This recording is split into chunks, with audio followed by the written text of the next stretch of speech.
Thank you for joining me in my channel. My name is Primrose, and in this channel we talk about trending stories all over the world, especially in Africa. We talk about crime stories, politics. We also touch on TV stories and any trending movies. If you are here for the first time, please consider subscribing to this channel. Also, if you are watching from Facebook, please consider joining my YouTube team. It will be such a pleasure to have you. Yeah, guys, let me go ahead and give you the story about Dr. Pashy, because Dr. Pashy had an exclusive interview with Griselda Lewis from SABC News. And you guys, this is a very deep conversation. Let me let you go ahead and watch. I'll keep on interrupting there and there, but yeah, it's quite a long video, but I'll try and make it short for you. The first question was, how did she get to know Dr. Nandipa Magudumana? I met her on social media around 2015, and we had similar interest. Of course, we're both medical doctors, we family women, we love fashion, travel, and our devotion to God, it was literally her biblical verses on Instagram that she would post, and that would literally draw me to her or draw ourselves to each other. And yeah, we just clicked and we started DMing, and it went into WhatsApp. Apparently, they met in 2015, around about 2015 on Instagram. She wanted to understand if they immediately changed contact details and what led to this becoming a friendship. Well, we were DMing, you know how the app works, and at a later stage, of course, we exchanged numbers.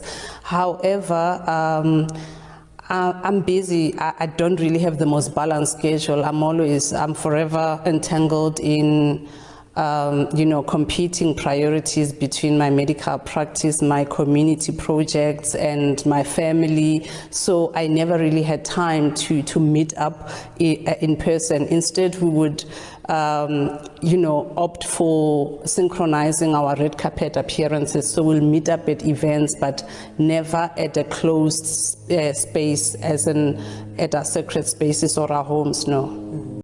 It's understood that after the DMs, they would meet at social gatherings. That's how Dr. Pashy actually explained to the police, told the police.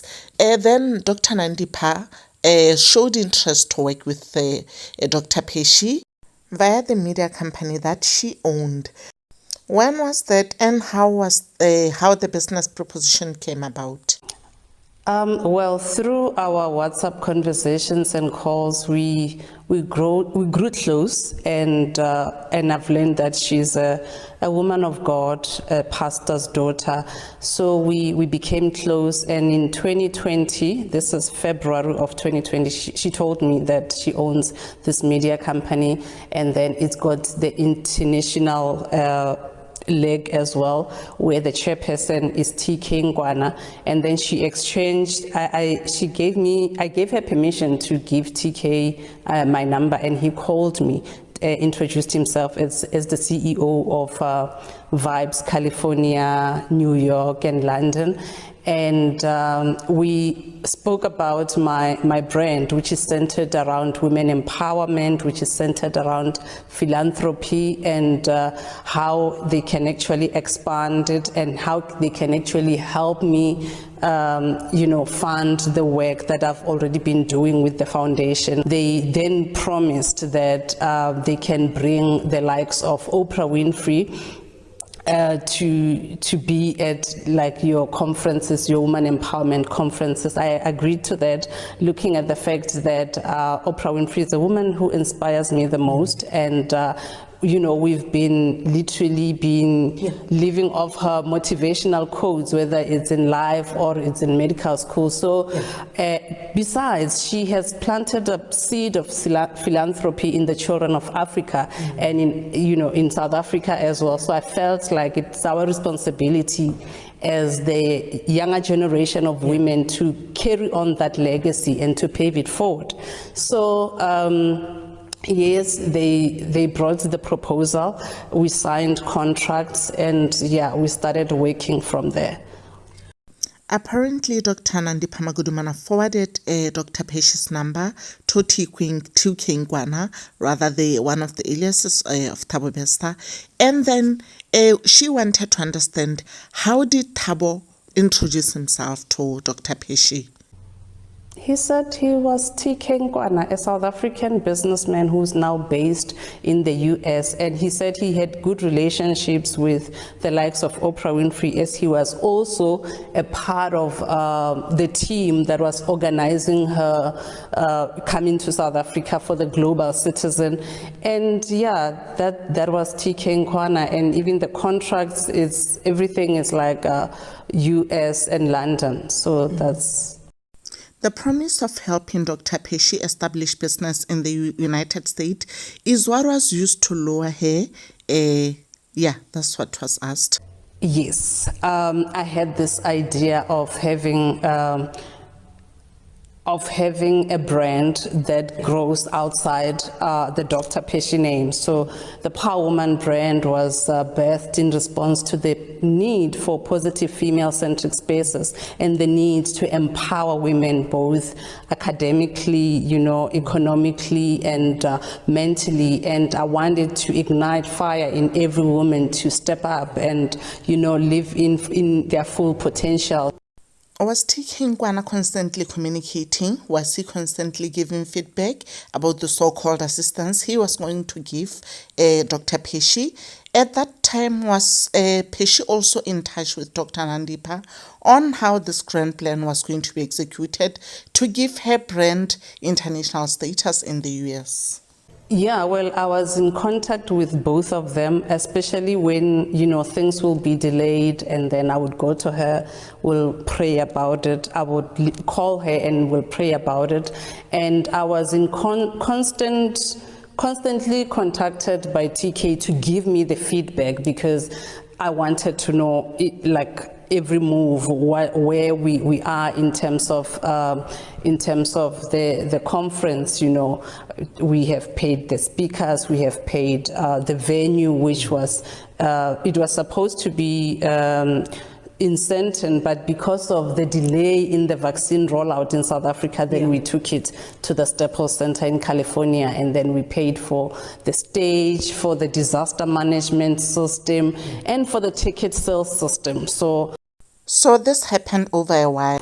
This happened over a while. Remember, we were locked up during COVID. Yeah. That's when I was a frontliner, and in my I was a frontliner, I was busy in the front line, and I knew that I've put somebody that I can trust on the program, which is Nandipa. This is a medical doctor.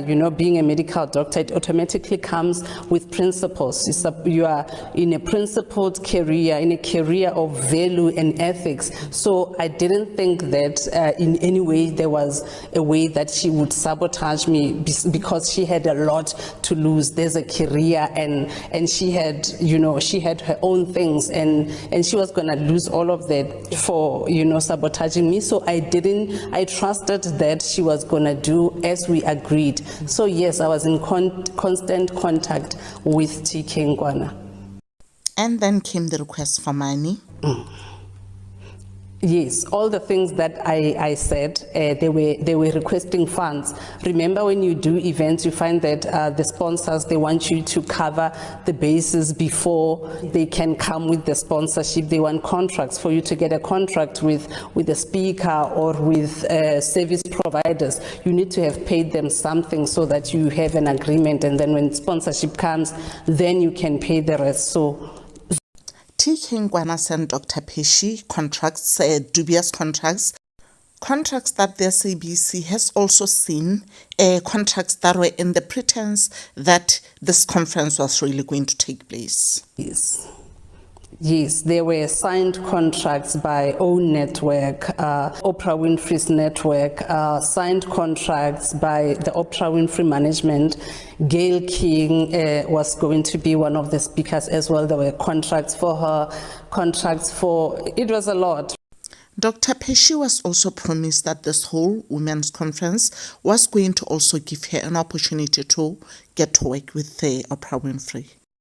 Dr. Pashy was also asked to confirm if whether part of the studio where they're sitting right now as they're doing this interview is part of what she built because of the grand promise that was made by Dr. Nandipa as well as TK Ngwana. Yes, well, in retrospect now, because things are now in the open, now you know what TK was doing, what Thabo Bester was doing. So in retrospect now, around the time of the escape, that's when now money was needed to complete the security system of the ticket sales system. So on around the 3rd and 4th, TK was in a meeting with Oprah Winfrey, with Oprah's lawyer, Salma, Garen Salma, and the other one, Tamara, Tamara, and the other sponsors, because they wanted us to complete the system and they wanted us to build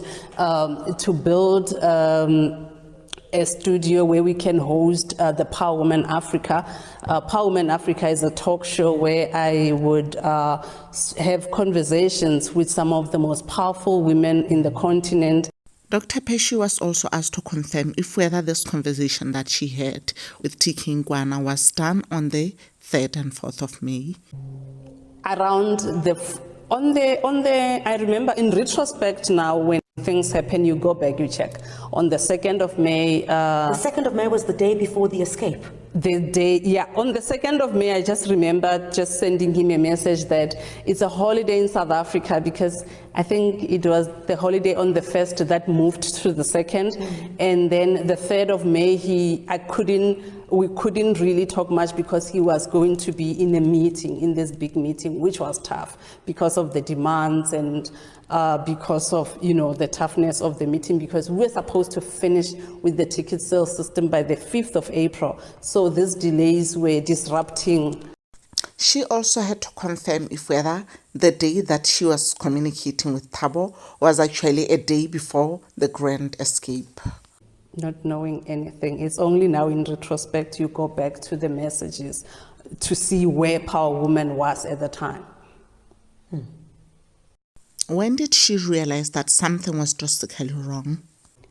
Well, to be honest, things were moving. Things were moving, though it was moving in a background of forgery of things. But then on the 16th, that article that came out, and that's when that was a shock, like a shock of my life.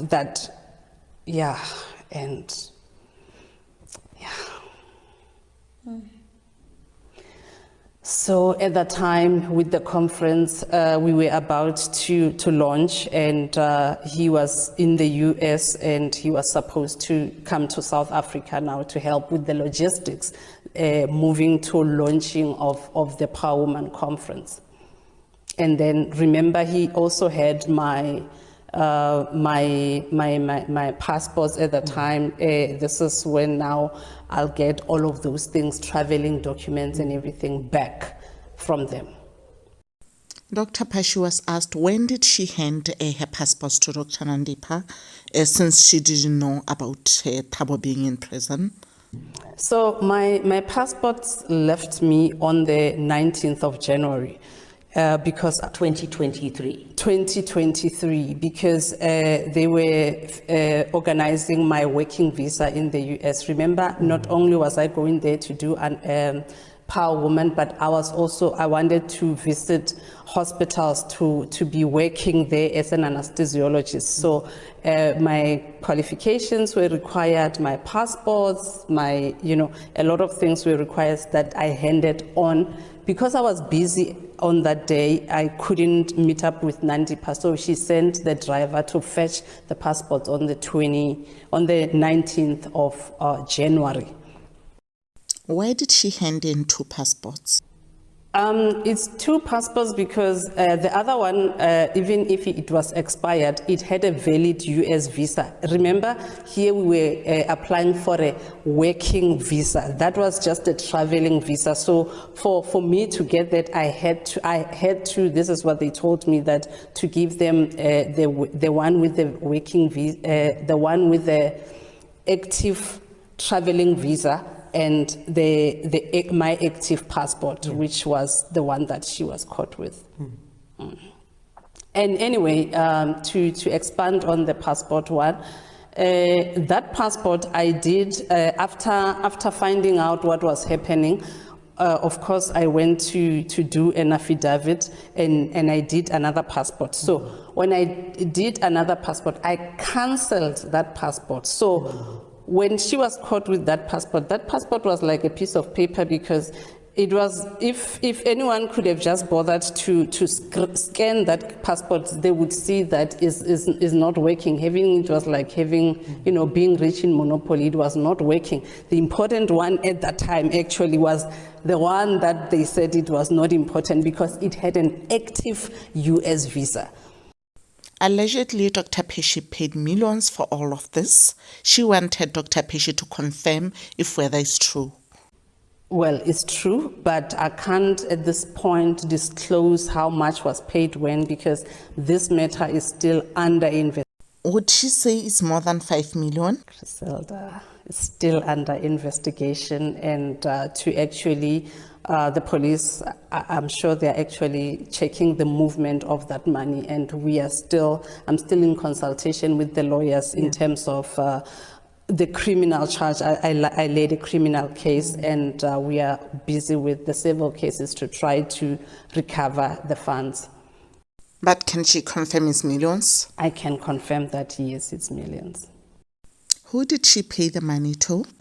I paid it into the Vibes South Africa account, which is an account owned by Dr. Nandipa. This money includes the jet that was supposed to bring Oprah Winfrey into the country. Yes, it included that. And that was the Oprah jet was just before COVID, just before the lockdown.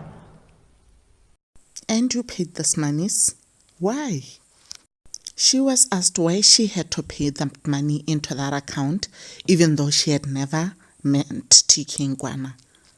Where did she see the need to pay the money? I paid that money into that account because it was an account that belongs to someone I trust, someone I hired to take care of the business. And this is somebody who has her own money. So you don't even think that,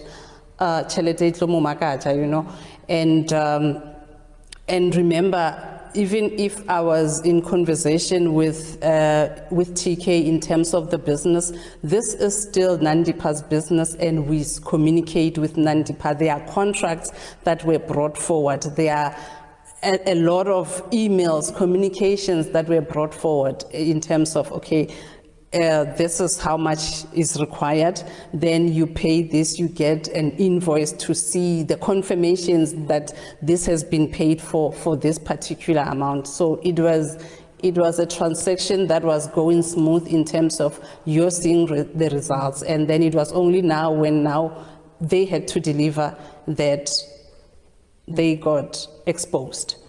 Then you saw the article about Dr. Nandipa and Thabo, rather TK Ngwana, and the first instance you say something has gone terribly wrong. Yeah, it was. Have you ever felt like you woken up to another realm of existence, and it was scary knowing you have been dealing with people who are so dangerous, like with that danger of that magnitude? It was scary for me, and my life just changed. Everything changed. I was living in fear because you don't know where these people are. They are at large at that point, so you don't know what could have happened to you in this journey. You don't know the end, their end plan of this journey. So it was scary for me. I lived in fear. After she found out about Dr. Nandipa's alleged involvement, did she try to contact them? Well, I did contact Nandipa. Her phone was off, but then before it went off, she spoke about how this is all wrong. It's as if they are trying to accuse her, and I did forward the article to TK that this is what they are saying about Nandipa. And it's only later when his brothers, when Nandipa's brother's message was circulating that I then saw that this is TK. This is, yeah. And how did you feel at that time? Scared. Numb.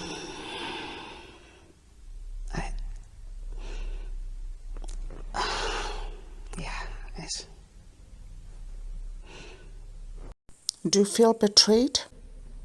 Of course. And betrayed is an understatement.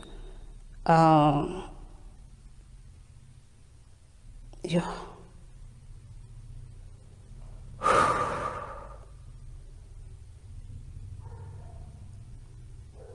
Yeah. It's life. What can I say?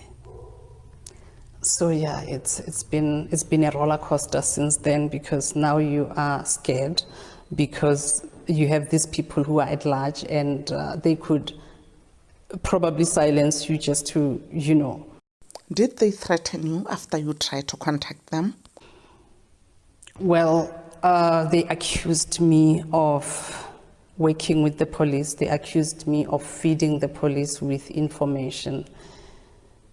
And I got scared, and there was a point, of course, when it was really bad when they were contacting me. And who is they? Was it Dr. Nandipa and TK Ngwana? Now known as Thabo Bester. It must have come as a shock to you when they were rearrested and you heard that they were found in possession of your passport.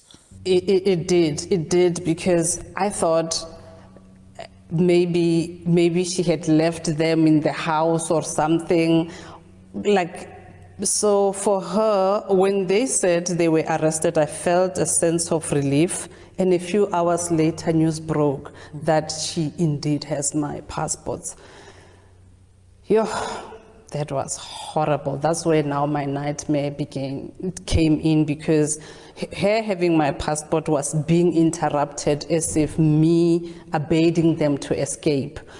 And it was even worse when the minister misinterpreted the whole thing with the false information that he was given. A man of his caliber with the leadership position, he's got the power to change perception. He's got the power to clarify the narratives.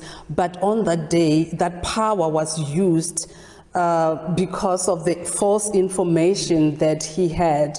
He took that information and maliciously cast aspersions of criminalities in my name. He literally fed me to the mob of, digital stone throwers, digital mob justice. And as if I actually gave them the passports so that they can escape. And that as well came with a lot of noise, a lot of pain, not only for me. My mother's health was affected. My son was being bullied around. And me as well, having to deal with journalists, going to wherever hospitals that they might think I'm there at that time. It was really horrible. It came, and I couldn't work at the time because I had to take care of the legal issues. And you are seated there with your lawyer consulting, and then... Yeah. You wrote a cease desist to the minister subsequently. He apologized for saying you had to post an affidavit. You felt the damage had already been done. Well, I actually appreciate that he did apologize. That for me, it's a reflection of good leadership, trying to acknowledging that you are wrong and actually apologizing on the very same platform. However, there's a lot of damage that was done, and there's still a lot that needs to be fixed. I mean, my son is going through therapy because he was told that your mother is involved in crimes because the minister had said so. So for me to wanting to to take legal actions I was not only doing it for me, I was doing it for my son, for the truth to come out. I was doing it for any other woman who has been misrepresented, who don't have a voice. I was like, you know what, I'm going to reserve my rights to actually use any recourse available in law. Then he apologized, and then I just let it go. Have you buried the hatchet? With him, yes, I did. There were times when Tiki Ngwana video called you. Where was he? And when was this? This was over time, 2020, 2021, 22 as well. He would be in various locations, sometimes in an office, sometimes in a yacht in the middle of the ocean, sometimes just in the streets, just walking around. So he would video call from like different locations. And this is someone who was supposed to be in prison? That is what beats me up to today. Like, yeah.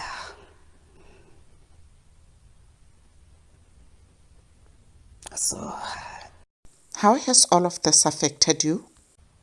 Emotionally, I'm not okay. I'm in therapy right now.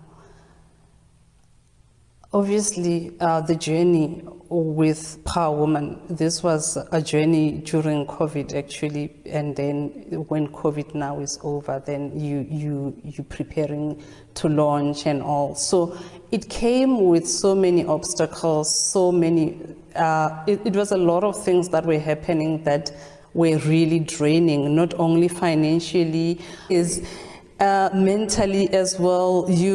It's something that I actually gave my soul to. I've worked heavily on these projects, on everything. You know me, I'm that kind of a person who puts everything in all I do. I took classes for presenting, for for producing, for just being like pre-production, production, speaking. I took classes for all of that in preparation for the Power Woman, talk shows and seminars and everything. And I can't really say that I am walking away empty-handed. There's a lot of pain, yes, but there's a lot of positivity that came with the painful journey. I mean, I'm a mentor, I'm a motivational speaker. When I stand in front of the people and narrate my journey, there is so many lessons that a lot of people can take from my journey. And on that version, that was almost sabotaged by what transpired. Someone who you say tried to lower you as a friend was found in the possession of your passport in a different country where it's not understood how she arrived there. What would you want to say to Dr. Nandipa and Tiki Ngwana, Thabo Bester?